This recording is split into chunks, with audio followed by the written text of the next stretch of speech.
Hello, Cubs fans, and welcome to a brand new edition of Cubs on Tap. First off, we get to talk about a W tonight. That makes me really happy because I'm sick and tired of talking about fucking losses. Immediately explicit episode right off the bat. Sorry about that. I'm just excited. I'm Ron Luce. I'm joined tonight by the Cheese Man. You know him as Mr. Joey Ricota himself, my friend. 7-5 Cubs victory. Before we get into it, how are you, my friend? I'm great, Ron. Took a little break from work just to come and do this show. I am on break. I'm actually probably off work, to be honest. But, you know, we like to crack a couple after work. So I'm going to go back to work and crack them with my coworkers and good friends. But the Cubs salvaged one, Ron. They salvaged one out of the series. So I'm doing good. I love talking to you every time we get to talk Cubs wins. So, yeah, man. How are you doing? I'm good, man. And here's a big why. Here's a big why. Because Jack is in the comments. Jack is like reading my brain right now because I'm excited, Joey. Not only do we have a Cubs W, that was the best month of baseball the Cubs have played since May of 2021. 500. Crazy. Normally wouldn't celebrate a 500 month, but with this team, we're celebrating a 500 month. They played really good fucking baseball in the month of August. Probably the best baseball. And the system's a buzzing, Joey. Even the minor league guys are getting hot in August. PCA's hitting the shit out of the baseball in high A. You got Brennan coming back hitting fucking dingers in triple A. It's just a good time to be a Cubs fan, Joey. And I'm fucking vibing. I'm having a good time. And again, I said it on last night's show. I think the Cubs listen to Cubs on Tap, Joey, because I asked Javier Assad to go 5, and he did. And then last night I asked for a getaway win because getaway day wins are cool and fucking tough, and they did it. And I'm excited. I'm really happy, man. And let's get into that 7-5 win here a little bit because it was a bullpen day, exactly what we predicted when it was TBD at the early part of the week. Obviously, this would have been Justin Steele's start in the rotation, didn't travel with the team Toronto. And I'm actually going to get to that little part later when we preview the weekend because some interesting information, but we'll get there in a second. Overall, a wild day, let's be completely frank. Farrell starts the game, goes 2 innings, gave up 2. Outside of that, was fine. Manrod came in and pitched 2 very clean innings. He looks good. Love to see that. Leiter came in and pitched a good inning. And then Ullman, the tires fell off a little bit with him. He gave up 3. That was a little rough. Probably his worst outing of the year by far. Rucker comes in and gets, for the most part, a clean inning. Hughes comes in. Sexy, perfect 4 outs because everyday Hughes just gets the job done. His ERA now under 3, Joey. And then Wick, who I'm not going to lie to you, I wanted to see Estrada. I begged for it from the Cubs on Tap account. Really wanted to see Jeremiah Estrada after what he did last night, but they give the opportunity to Wick, and he delivers. He walked 1, but other than that, picks up his 9th save of the season. So, Joey, it's weird. This is a weird game because we joked about like Groundhog Day, right, where the Cubs get a lead, the bullpen pisses it away, and they lose. The bullpen was the only people that pitched today, and they won a baseball game, Joey. And it feels really weird to talk about. I want to hear your thoughts on the matter. Well, yeah, I mean, coming into the series, it's like we looked at this game, and you know, one of our favorites to be determined pitching on the mound today, always the best, along with cash considerations and whoever else that you want to throw in there. Good player to be named later. Also good player. Yeah, man. We looked at this Wednesday game and we were like, oh man, bullpen day. Is that real? Is it going to be Mark Leiter Jr.? Is it going to be Luke Farrell? Is it going to be like who's going to be starting this game? And you kind of like went into it with kind of a negative or just like pessimistic outlook on the game, I think. And yeah, they won the game. I mean, we've seen weirder things from this team, and that's why when Tyler said I'm predicting a series sweep, I said, hey, you never know because this Cubs team is weird. And tonight, they were weird. Great to see Manrod. And tonight, looking really sharp. He's looked really pretty damn good since returning. And that's really something positive to look forward to for next year because, last year was something that you were looking forward to for this year. And, of course, he got hurt, so you couldn't see that. And that was just difficult. But yeah, man, Estrada, I'm with you. Like I wanted to see Estrada too tonight, but if you remember, I said Rowan Wick, he's a Canada boy. Who's my fly the W pick? I He said was your fly the W pick. That is very true. for no reason, like just to fuck around. But He got the save and the Cubs only win. Got the save and the Cubs only win. And he was hitting 96, 97 tonight. And, he looks good when he can locate. And not necessarily, he wasn't great location-wise, but, like, when you can get that velocity up to 96, 97 and stop dicking around with the cutter, like, that cutter, he can't control the cutter. Like, he's been trying to throw that cutter this year a little bit more. He can't control the cutter. I was looking at the numbers on it. He doesn't throw it for strikes very often. He doesn't throw the curveball for strikes very often either. But that's kind of his separating pitch when he can locate the fastball. That curveball, the drop on his curveball is disgusting. It's nasty. When he's hitting on it, it's elite. It's yeah. So that's one of the things, like, we were kind of talking about, and I know you and Tyler were talking about it on the previous show. We shouldn't give Ross too much, like, shit for this bullpen because he can't do much with what he has, right? And he's still figuring out who's going to go where now because the guys that he did figure out all got traded.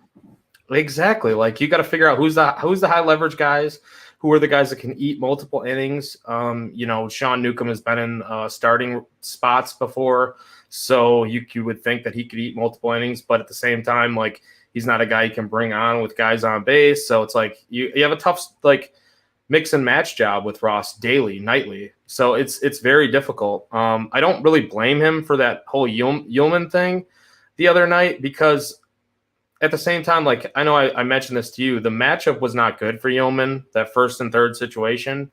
Okay. Yep. And we read your snippet on the show. I promise. You did. And then you guys talked about it. And I love that you guys kind of went into detail about that. I just, like, you're setting him up in that situation. I felt like once it was first and third, you should have got him out of there because you're setting him up for failure. But at the same time, we don't know, like, who was available that night, right? So, like, how many guys can he really, like, who cares? I'm not dragging Ross. I'm not trying to drag Ross. It's just like one of those things where Rowan Wick, I think a lot of people are calling for his head. Like, they want him off this team because they've seen him pitch so terribly and inconsistently this season. He'll have great outings for like 10 straight, and then he'll have like 14 stretch worth of games where it's like every other game he's given up 2, 3 runs, 4 runs, So, but if he could pitch like he did tonight, and I don't want to harp too much on the bullpen because I love what I saw from Estrada last night, and we probably should talk more about that. But if he could pitch more like he did tonight and just cut out some of the bullshit, like stop trying to throw the cutter and just really work on locating the fastball, which wasn't 100% spot on tonight. I'll be honest. Like, even that pitch to George Springer, that was like inside corner up, and they were aiming like he was supposed to locate that up and away. Like, that's where that pitch was intended for. So he missed his spot, but he missed in a good spot, and it worked out. But, like, that's why he's given such a leash this year, because we've seen it in the past from Rowan Wick. Right. So I don't have a problem with him pitching right now. I really don't. Like, why DFA him? Like, unless you're going to DFA him for like an Estrada once, you get the guys back that were on the restricted list for this series. Then that we have a conversation about. But I think there's worse guys in the bullpen, to be honest with you, than even Rowan Wick. So I have no problem. I'm happy with what I saw from him tonight. Yeah, absolutely agree. I think overall with Wick, the key is, right, like you said, I feel like he's still tinkering with a lot of things after coming back from the injury. And like you said, when he locates the 4 seam and it's on and it sets up that curve, he can essentially be a 2-pitch, reliever. And that's okay. That's totally okay. I mean, if we're being entirely honest, not a shot at our boy. He's just so damn good at it. But friend of the program, Justin Steele's effectively a 2-pitch starting pitcher. He's fastball, slider, and then he'll mix the sink in just to keep you honest. But overall, that's where he thrives, is when he's throwing that heat and then he's mixing in that fucking wipeout slider. Like, it's almost kind of the same way with Wick, and that's okay. Like, guys can do that. But like you said, he starts throwing the cutter. He gets a little wild. He can't locate. He starts walking guys. And I feel like there's some pitchers, Joey, especially relievers, where, and even some starters too, if you really think about it, they get rattled when they start letting guys on. Like, it's really hard for them to settle back down. That's why, like, the great ones are so great, right? Because they'll let a guy or two on, and then they'll just, nope, we'll cut it off here. You know what I mean? And that's why those guys are what they are. But a lot of pitchers struggle with that. That's just a real thing. And I think Rowan Wick is one of those guys. And it's not necessarily a bad thing. Because, again, like you said, when his shit's on, it's on. And he's, I don't want to say completely untouchable, but he's effectively untouchable, right? that's when he's at his best. He struggles when he's missing out of the zone. And like you said, if that cutter's causing him to miss out of the zone, just stick to what you know, big pimp. Yeah. It's cool. We ain't going to judge you if you're just fastball, curveball. I don't care. If you're getting outs, you're getting outs. And that's all that matters to me, especially if you're coming out of the bullpen. So I'm right there with you. And you mentioned Estrada, and let's just talk about that really quick here before we talk about the bats tonight, because as our buddy Jack in the comments here, he says, hoping Estrada stays up and either Farrell gets sent down, maybe Newcomb is finally the guy, even though I know he's a lefty, and it's like, oh, well, you need lefties. Well, yeah. When you got a righty that pumps 98 in the high zone, I don't give a fuck if we have a lefty or not. I want that guy on the roster. He looked too damn good, man. I don't care who it is. Like maybe Farrell's the guy, because Farrell's kind of like one of those stretch guys, and he's been around long enough. He's not a part of this future. You know what I mean? Like we've got enough guys that can kind of stretch back and forth for next season with the rotation and with the long relief. Estrada's a future guy. Like this is a guy for the bullpen, and man, there's nobody right now other than Brandon Hughes that you can say you would rather have to see out there. Like it's just Brandon Hughes and maybe Estrada, like you said tonight. You're looking, and maybe Manrod, because he seems like he's starting to settle in. Yeah, he went 2 tonight and was lights out in 2 innings. Didn't get a whole lot of strikeouts, but like that's just kind effective. And that's kind of his thing last year. Last year what we saw, his strikeout rate wasn't very high. Like, but when he was good, he would strike out guys. But like, you don't need to strike guys out. If you want to pitch 2 innings, you don't need the strikeout pitch. Like, no, go ahead, big pimp. Like you said, just get it done. Just get it done. Let your defense work behind you. They get paid for a reason to play the field. Like again, that's why like when people are like Marcus Stroman's not an elite pitcher, I'm like, why? Because he doesn't get 12 strikeouts every game. You know what he does do? He gets fucking outs. I don't give a shit how he gets them. Outs are outs at the end of the day.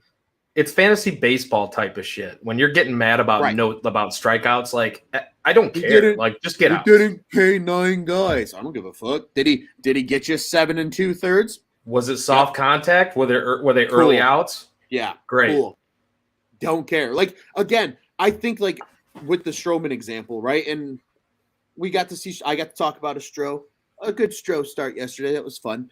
But like with Stro, I think about that Milwaukee start when he went 7 2/3. Like that start was crazy. So full disclosure, that was my Bender week. For those that tuned into the show that week, you understand what that meant. That was wedding day. So I was like in full tux. We're watching it in one of the hotel rooms, waiting to go do pictures and shit. And like early on, I don't want to say he struggled. The defense let him down a little bit. Milwaukee plated that first run, and I was like, fuck. Like that's just going to ruin Stroh's day. And then we come back from taking pictures, and he's getting pulled in the 8th, and I'm like, are you fucking shitting me? Let's go. But again, that's the type of shit that you need from guys. And I almost think this is the crazy thing, Joey. And we've seen this with, again, I am going to utilize Cubs 2022 ace in front of the program, Justin Steele, as an example here, because we saw Justin Steele this season. We've seen 2 different versions of Justin Steele this season, right? We've seen I'm going to go 5 to 6, but I'm going to K 9 to 10 guys and be at 100 pitches by that 6th inning. Or you see hey, I only struck out 3, but I went 7 and only threw 95 pitches. We've seen both. Justin can do both. Stro can do both. A lot of these guys on this staff can do both. And at the end of the day, like you said, fantasy baseball stat nerds aside, I'm a stat nerd. I'll admit it. But like that aside, if I'm just trying to win ball games, I don't care if you go out there and you shit pump 10 guys with the fastball or you only shit pump 2. If you get me 21 outs, who cares? I don't give a shit. You know what I mean? Like if you get me 21 outs and we have the lead when you depart the game, I'm not mad. I'm not mad at all. Right. You know, that's what's so interesting. Exactly. And that's what's so interesting about Justin Steele too. Like I know he didn't pitch tonight. Like, whatever. We're supposed to be breaking down this game, but you made great examples there. So I want to talk about Steele for just a second. That's why his ceiling to me is not even reached yet. And he's been like the best pitcher in baseball since the All-Star break and since really dominating since early June. But like, because he can hit that, like when he starts to really get it down, he's getting it down a little bit now, obviously, to be doing what he's doing. He has to be. when he starts really getting it down and effectively knowing 100%, like feel good about knowing how to pitch in the big leagues and knowing exactly how to attack each and every hitter and each and every game plan with each and every game. Think about it, Ron. This is a guy that consistently, maybe we could be talking about an Alcantara, a Sandy Alcantara type of 7, 8, 9 type of pitcher. Easy. Daily with some decent K numbers, with like, the 6, 7 strikeouts, 8 strikeouts. Like, I don't care, strike out a batter an inning and go 7, 8, 9. You know what I mean? Like, yeah, that looks really cool at the end of the day. And I mean, that's the fun thing about some of these guys, right? I think that's the fun thing about this Cubs staff is because they value the ground ball. Like, you can tell by the guys that pitch on this team, like even a Brandon Hughes, who, as Scott says here in the comments, could have gone for the 3-inning save. Brandon Hughes, again, he's been used a lot, though. That's tough. He has, and I agree. But I think that's the one impressive thing with a lot of their bullpen guys. Yes, they can come out and throw 1 inning and pitch the next day and then maybe 2 days later. But there are guys in this bullpen where if you needed, we saw it today, if you need them to go 2, maybe even 3 in a playoff situation in the future, they could. Chapman? Yeah, but see, he was not designed to go that. No, way, he wasn't. Right? He said he didn't even want to do that. The Cubs have guys. Like if you told Brandon Hughes, we need 6 outs out of you, he's going out there and getting you those 6 outs. Jeremiah, look at Estrada. Estrada got 3 outs with 2 Ks on 17 pitches. Yeah. That's efficient. As a rookie, that was your first big league appearance, and you came in and I saw today, I forget who it was on Twitter, a couple different people talking about Estrada. Like fastball. Yeah, just he might be the best Cubs reliever that we've seen in 10 years. Homegrown, developed. Yeah. Well, and I'm just talking in general, right? Because you even look, right? Kimbrel was really good at the beginning of last season. Yes. But like over a sustained period of time and just shit that he throws, like outside of Kimbrel and even if you count Chapman, if you take those 2 away, the Cubs haven't had just a bullpen piece period that dominant, let alone, like you said, a guy that's homegrown.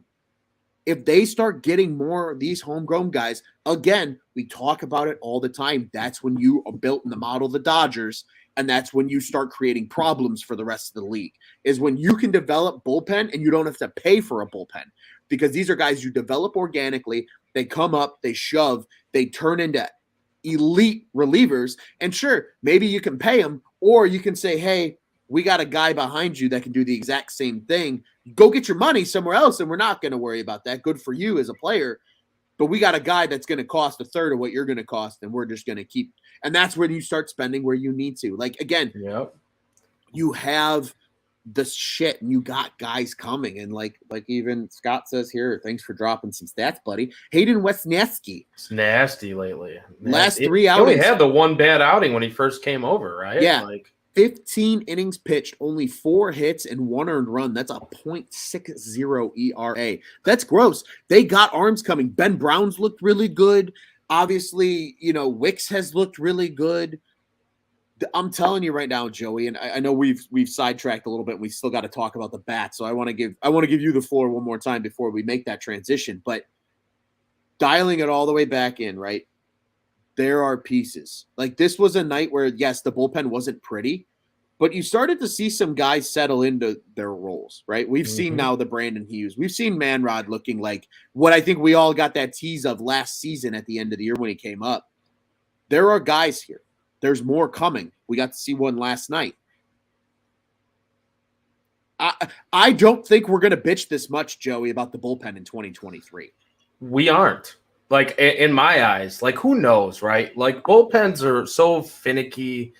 They're hit and miss. Like, you're going to have those games where you will bitch about the bullpen. And that's just – and is it going to be bitching? It might just be like, bullpen blew this one. It sucks. It might not be actual bitching. But, like, that's one part I am just not worried about. Like, we're going to have to pull out the failed starter shirts too in a second. Like the Andrew Chafin's, and that's another guy too. Like Chafin and Ryan Tepera, those guys, they weren't homegrown, right? So you talk about a homegrown bullpen here. Yeah. Some failed starters could be mixed in there. Like I'm not saying I want them to be, but you could start seeing like Correa come over too, come up. Like I'm really intrigued by Correa.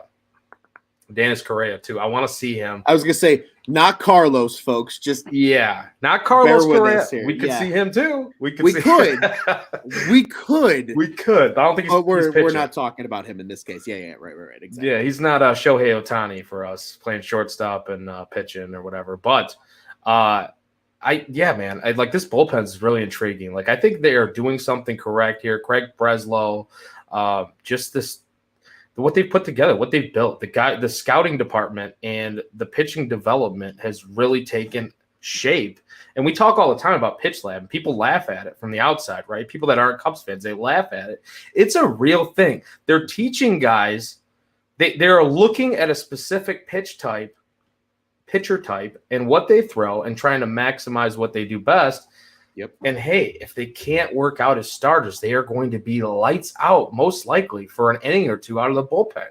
Mm-hmm. And that's pretty damn valuable. If you have multiple guys that can eat 2 innings a night on any given night, and say if it's a close game and playing matchups, you only want them to face, 2 batters, get 2 outs or pitch 1 inning.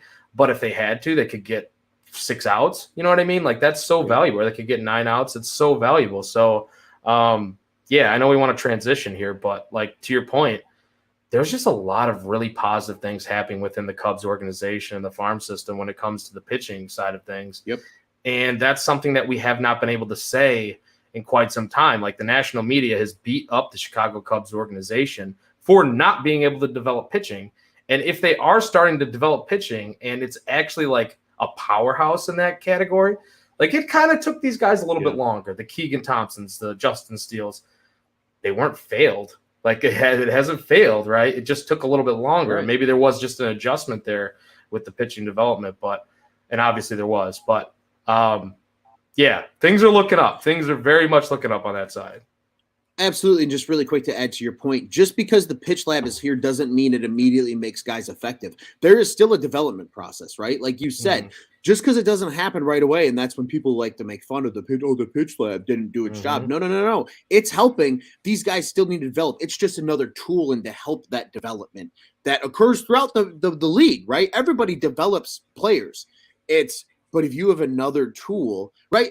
If you take a standardized test and you got all the answers, doesn't that help you do well on the test? And I know it might be not the same one-to-one example, but it's that idea. If you have something that's going to maximize your potential and it's another tool you can use in your development, it's just going to make you better in the long run. So I'm absolutely right there with you, man. I totally agree. And again, good things happening with the bats lately too. The bats getting the job done in this whole Toronto series. I mean, I've had no issue with the bats at all, man. Really? No. They've scored 3, 4, and now 7 runs in the series. Like they're against some pretty damn good pitching too. Yeah, exactly. Like the Blue Jays are no joke team. Like they're a good baseball team, as Jack said earlier. Like he says they could have won the series, but that Blue Jays lineup is so good. Yeah, that pitching is probably there's a reason they're in a playoff position. They're not a shitbag team. Like they've got a good team out there. And just tonight, here's the thing. Like you and I talked about it before we jumped on the show. Christopher Morel, the only player in the lineup tonight that didn't get a hit. Rivas had a hit. Gomes had a hit. Ortega had a hit. Horner had the clutch RBI double for 2 ribbies there. Ian Happ had 2 hits tonight with an RBI. Reyes had the fucking franimal shot. Suzuki had a double tonight. And then even McKinstry had 2 hits, and one of them was a triple. Like this lineup too. Yeah, this lineup hit tonight. And that's what's exciting is like they've shown they can get the job done. And these are a lot of not household names. Really, the most household name in the lineup tonight was Ian Happ and Nico Horner. And that's it. And even in the grand scheme of the league, if you asked a random, Seattle Mariners fan who Nico Horner and Ian Happ are, they probably are going to tell you they have no fucking idea. Like that's just the name of the game right now. But this offense is doing a good job. A large part of the offense and them being 15-15 in the month of August, Joey, is because of the offense. They had a lot of these 7-5, 7-4 games. We've seen them, and even in games that they did lose, how many games did we see they lost where it's like 9-7? Like the offense is doing what they need to do. They're coming through. It sucks, man. Like this bullpen, like And that's why I think sometimes you might see me like talk about the bullpen as if like I'm bagging on Ross, like because certain situations, like he would be coaching this differently if this team was trying to win right now. Yeah. And I know that. And that's 100% like a valid, fair opinion to have. It's the truth. Like it's just the truth of the matter right now.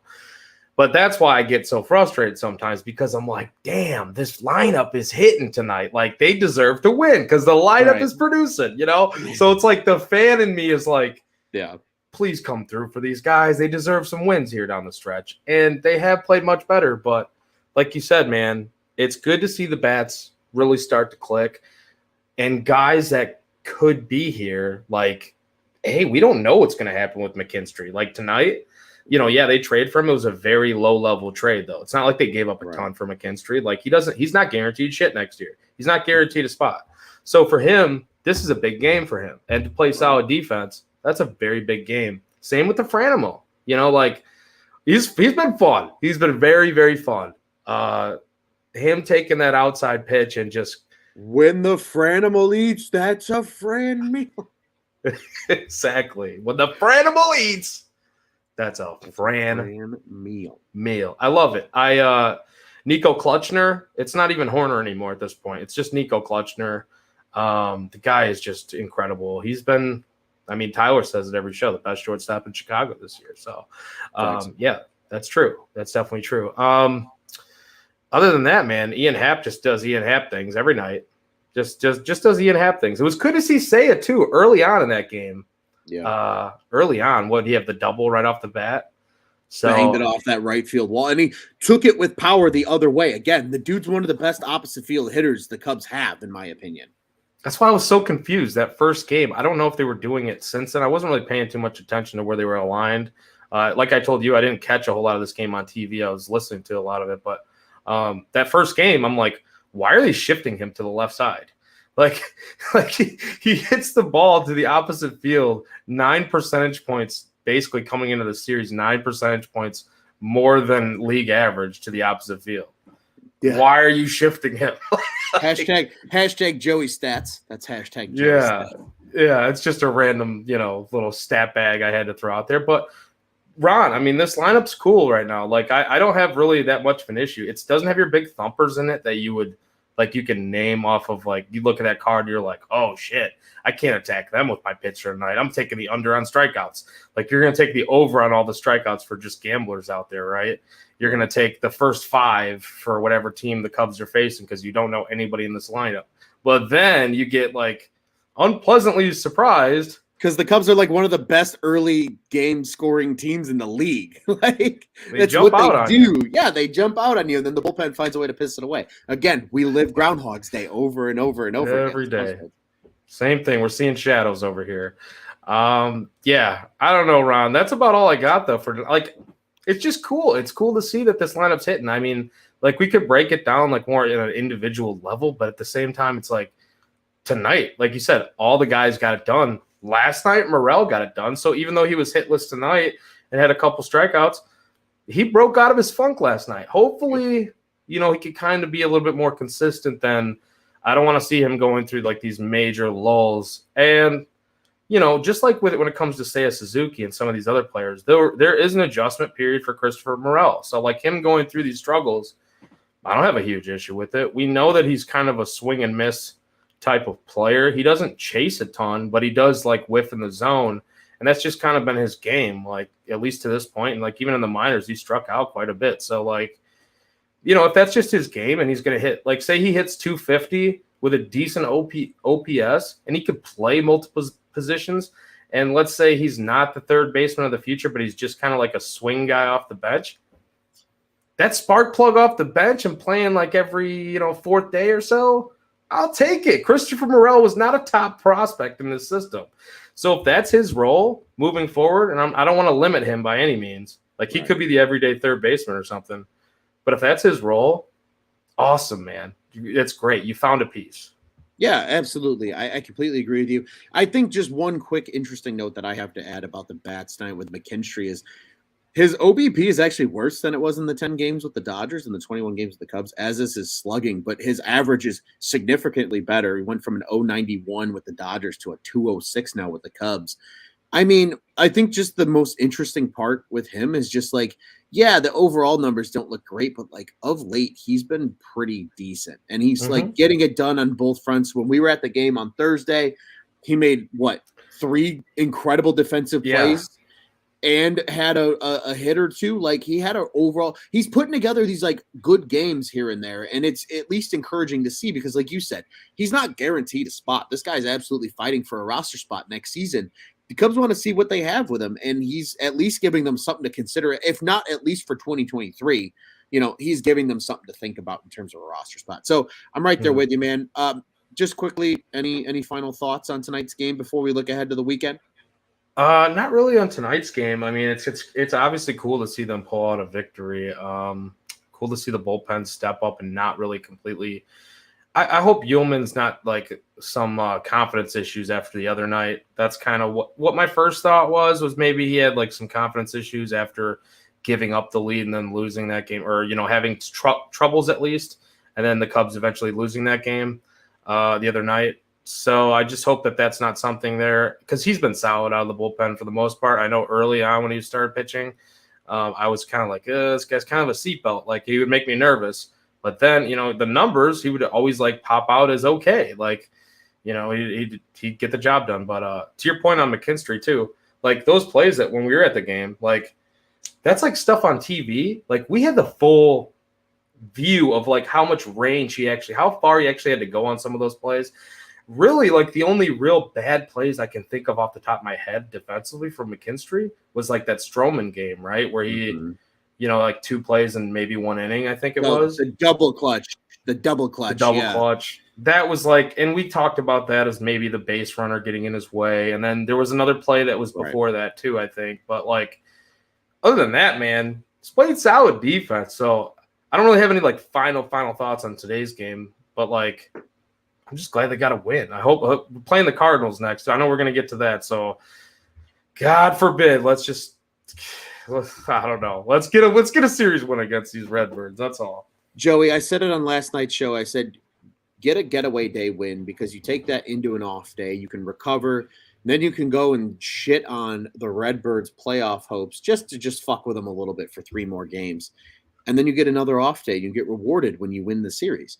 And that's what I asked for. And they've done step 1, Joey, and we know they listen to Cubs on Tap because they're doing everything we ask so far. So I am asking for that. I got my first part, and I'm right there with you. I hope they go into the weekend and take 2 of 3 from the shitbirds of St. Louis, because fuck that franchise. And I swear to God, if Pujols hits number 700 against the Cubs, I'm going to be forever fucking livid. But nonetheless, let's get into it. So as I mentioned on last night's show, for everybody that listened to my little solo venture, it is Labor Day weekend coming up. We have a lot of conflicting schedules, just chaotic time in life for a lot of us here at Cubs on Tap.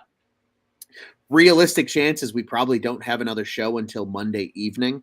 It'll be a little bit of a like St. Louis recap. Labor Day recap might be a little longer of a show, probably pushing an hour.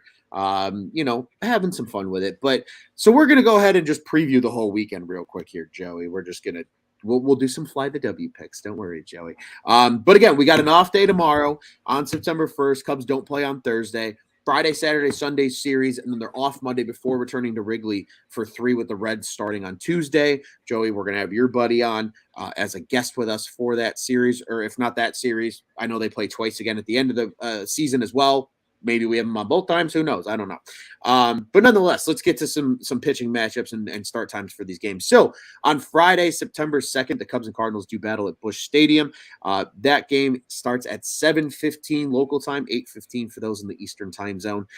Then Saturday's game is a little bit earlier. It's a 6:15 start for those in the Chicagoland area. Again, 7:15 for those in the Eastern time zone. And then on Sunday, it'll be a 1:15 start local time with a 2:15 Eastern time start. If you're listening to the game If you're listening in the Chicagoland market, 670 The Score and Marquee Sports Network for watching is where you'll catch this one. Listening and watching in the St. Louis market, you might be a Cubs fan out in that area. KMOX 1120 AM, 98.7 FM, as well as WIJR AM 80, which is Espanol. And then Bally Sports Midwest is where you can catch this one then on the television set. That's for all 3 games. No differences in terms of broadcasting for all 3 of these ones. On Friday, just as I predicted, we'll have Adrian Sampson back on the bump, 1-4 with a 3.97 ERA. He's looking for win number 2. He goes, unfortunately, against Jordan Montgomery, who's having a great season, as we all know. 7-3 on the year, 3.28 ERA, and 125 Ks. He's just shoving. Then on Saturday, it will be Drew Smiley, which was the second pitcher I predicted it we'll see in this series. He's 5-7 with a 3.24 ERA. That ERA looks really good. But then Wainwright, who they beat up a little bit on Thursday, just a smidge. But he's 9-9 on the year with a 3.09 ERA and 130 Ks. He's still, I can't believe he's doing what he's doing at his age. But then Sunday, this is where it gets a little interesting, Joe. I thought we'd be seeing friend of the program, Justin Steele. It'll be Miles Mikolas on the bump for the Cardinals, 10-10 on the year, 3.48 ERA and 124 Ks. But it's set to be, according to this, as of now, this could obviously change, but it will be Marcus Stroman on the bump on Sunday, 3-6, 3.98 ERA and 85 Ks. So what that tells me is they're going to let Steele get a little extra rest if they've already announced that. I'm not entirely sure. That obviously the back, they don't want him going out there making it worse and then fucking the rest of the season. You want to see more starts out of him before the year's over. Let him just miss a time in the rotation. They have the depth right now to make it work. All these off days kind of help too. Maybe we see him against Cincinnati. They let him pitch back home in Chicago. You know, who knows? Who knows how they do it with him? But that's what we have so far. So, Joey, thoughts on the weekend really quick, and we'll circle back to some Fly the W picks before we wrap this thing up. Yeah. Do you know how many home runs Albert Pujols is at right now? I wasn't aware of that, but while I'm giving my thoughts, maybe you can find that. But because I don't want that 700th or whatever it's going to be against us. But Justin Steele, to your point about that, I think it's definitely a good thing that they're going to give him a little bit of rest here, not only for his back, but for his arm as well, because of how many innings he's thrown this year. So we've kind of talked about this in the past about him having opportunities later on in the year to maybe like skip a start or push a start back or something like that. Like they can do some things like that, like they're kind of seeming to be doing with Keegan Thompson. I think he's really just needed more rest than anything else. I don't think there's anything too terribly physically wrong with Keegan, like him just being on the IL. I think it's just more of a rest thing. So same type of thing here with Justin Steele, but not needing to go on the IL. You just kind of skip him a little bit. Jordan Montgomery, man, what the fuck? 16 innings versus the Cubs, no walks, 12 strikeouts, a 0.00 ERA in 2 starts against the Cubs this year. Jordan Montgomery has absolutely killed the Cubs this year, whether he's on the Yankees, whether he's on the Cardinals. Thank you, Yankees, for helping the Cardinals. I still don't understand this. Bunch of shitbags. Yeah, just complete shitbags for this. Sampson, though, man, Sampson and Smiley, like you said, we'll get to see Sampson again. Smiley's been great this year. The Stroh show. Hopefully he can kind of like rebound a little bit from the last time he faced the Cardinals, because we were obviously there, and that was a rough one. We thought it was going to be similar to like maybe that Milwaukee outing where he gets into trouble early and then kind of like rebounds, and it really, really just never really quite worked out that way, right? Like he didn't have a horrible outing. It just wasn't a good outing against the Cardinals the last time. So a little bit of revenge, hopefully, on Sunday. And 2 out of 3. That's all I'm asking for. Just 2 out. I need this team to go 18-13 over their final 31 games because, like Scott Crawford said to me on Twitter today, we need 74 victories so that I can hit my over of 73.5 for the win total for, the betting guys. I like to bet. I bet that total over. Had a little bit of faith in the Cubbies this year. For whatever reason, call me crazy. I don't know.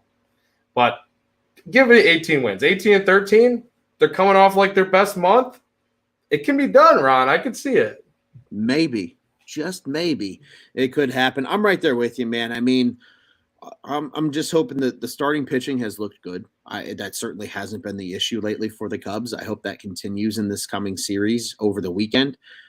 I just hope the bullpen finds a way to not make me relive Groundhog's Day 3 times this weekend. Like, that's all I'm asking. If that happens, I really do think they can take 2 of 3 against this Cardinals team. I think the game that's probably the toughest out of all of them is obviously on Friday against Montgomery. But, I mean, they beat up Wainwright enough, on that Thursday game when we were there to chase them at a respectable time. And they've beat up Mikolas in the past. So I think, if I have to pick the 2 to win, it's Saturday, Sunday. And if you're going to take the L on the chin, you take it on Friday against a guy like Montgomery, who's just been sensational this year. And again, I still don't understand why the Yankees made that trade, but they can go fuck themselves. Anyway, Joey, fly the W pick for the St. Louis series. I would like to make note just really quick. I know we were pumping your tires with your Rowan Wick pick earlier. I did pick Nico. And Nico was really good in this series. Great pick. Really good in this series. So I just want to make note of that. But my friend, Tyler pick. Franimal, right? A Franimal. I mean, he had a homer. Yeah, 2 homers, series. right? Yeah. Did he have 2 this series? Yeah, I think he had 2. Didn't he have 2? Didn't he have 1 on Monday? I think he launched 1 on Monday. I think he was did. it Monday or was it Sunday? All the days kind of run together now, but he's launched like at least 2 in the last 4 days. We can say that pretty confidently, I think. 2 in the last 4 games at least. So I don't know, Tyler. Good pick all the way around for everybody. Man, fly the W. I don't know. You want to give me yours first? Do you have a guy in mind? I do, but I want to make you pick first because it's more fun. God damn it. You would, you fucker. Let me see. Facing the lefty. I'm stealing Tyler's. Oh. I'm stealing Tyler's. The Franimal. Let's go. When the Franimal eats. It's a Fran meal. That's my pick. I like it. I like it a lot, actually, my friend. I want to, as easy as it would be to just stick with Nico and ride the Nico train, because it's a good train to ride. I'm gonna go with a little bit of a different pick. Obviously, I want to be unique. I want to do something different. And I honestly, no, this is a good one. He has been criminally underappreciated this season, not in Chicago, but just nationally. His name is not Nico Nohorner because he's one of those. The other guy would be Ian Happ. I'm going to go ahead and take Happer. He was good this series. Had a lot of good games, a lot of multi-hit games. He was nice, and I think Ian Happ's going to live up to the expectation, because what's better than beating the Cardinals in their own stadium, especially late in the year when it's like the Cubs got nothing to lose. The Cardinals are in first place, so like you knock them back a couple of games, and the Brewers catch up to them a little bit. At least makes them sweat a little more. I think Ian Happ's going to thrive on that. Yeah, I think he's going to thrive on that, and he's going to get some goodies in. Quickly, we have a third submission for a Fly the W pick here from our buddy Scott. It says Wisdom coming off the IL for the Wisdom Revenge game. All right. That's Scott's boy. I would expect nothing less, my friend. I appreciate you staying on brand with your boy Wisdom. But hey, who knows? Who knows? But he listens to Cubs on Tap too, just like Javier. He does. So he does. Patrick Wisdong listens to Cubs on Tap. And who knows? Maybe he Wisdongs a couple of them out into Big Mac land there in St. Louis, and who knows? Who knows? I'll take it. We'll find out what's going to happen. But hey, Joey, before we go ahead and totally end this thing here, people that are listening to us, check out ontapsportsnet.com tomorrow, sometime between the hours of 11 and whenever you go to sleep, 11 a.m. that is. It'll be official. We'll be on SI's platform now for sure. It's super exciting for us. In addition to that, obviously the SI news is massive. We have a little news. I'm going to go ahead and spoil it. This is for the true Cubs on Tap fans, because we got a lot of Twitter fans, a lot of Twitter followers, a lot of Twitter engagers. But this is for the listeners. You get you remember, how like people will post shit on like Instagram and they're like, Snapchat saw it first. This is our version of that. The podcast listeners saw it first, or heard it first in this case. Cubs on Tap is a new logo that will be debuting tomorrow. It's a little fresh. It's back to the roots in terms of the look and in terms of the tap, and we've been sitting on it now since about June. If I'm being entirely honest, And with a new beginning with SI comes a new beginning, I think, with a new logo for us here at Cubs on Tap. Again, back on the brand a little more. You'll see the tap handles you see that we do here when we do the live shows again in the logo. It's clean. It looks nice, and you'll see that tomorrow. And hey, thanks, Scott. We appreciate you, my friend. You're just as big of a part of this as we are, because without you guys, I mean, again, we need the appreciative listeners and friends of the program, really, at this point. You know, obviously you listen to us and tune in with us, but you guys are friends of the program. Everybody that listens are friends of the program. So that'll be fun. That'll be up and everywhere, probably early in the morning tomorrow. Try and have that ready to go with the 11 a.m. launch of the new website as well. It kind of feels appropriate. So, Joey, before we get out of here, I do want to remind everybody, because Cubs on Tap is the official Cubs podcast of the On Tap Sports Network. You can check us out at ontapsportsnet.com and our brand new SI designed website, and at On Tap Sportsnet on social media. You can follow the pod specific accounts for us here at Cubs on Tap. We're Cubbies on Tap on our social media platforms. That's CUBBIES. That's Twitter and Instagram. I am at Loose on Tap on the Bluebird app. Joey is at Joey Knows Nothing. That ends in IN, because that stands for win, baby. You can follow all of our other great contributors, co-hosts, and friends of Cubs on Tap at Juice on Tap, at Teddy Freddy 270, at Brandon M. Kane, and at Bulls Guy Rob. Bulls, Bears, Blackhawks, we got it all. You can hear Joey and I's ugly mugs on Bears on Tap all throughout this season. And soon, we got football coming back, baby. I'm excited. Blackhawks and Bulls not too far around the corner either, so be sure to be ready for those. And yes, again, Cubs fans, you know the drill. We all got friends that like the Southsiders.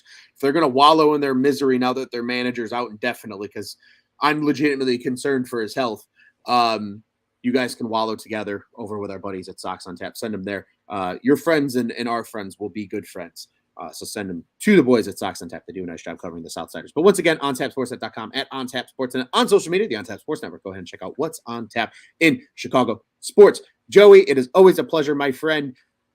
Only one win in the Toronto series, but that's okay. It's a Canadian team. Hey, they're nice. They'll let us out of there and say, hey, thanks for coming. But then we go back into shitbag town on Friday, and now we can be a bunch of real assholes. So what do you say, Joe? We get out of here only way we know how, especially when the Cardinals are on the docket? It's always great talking to you, Ron. But fuck the Cardinals. Fuck the Cardinals. And let's go Cubbies.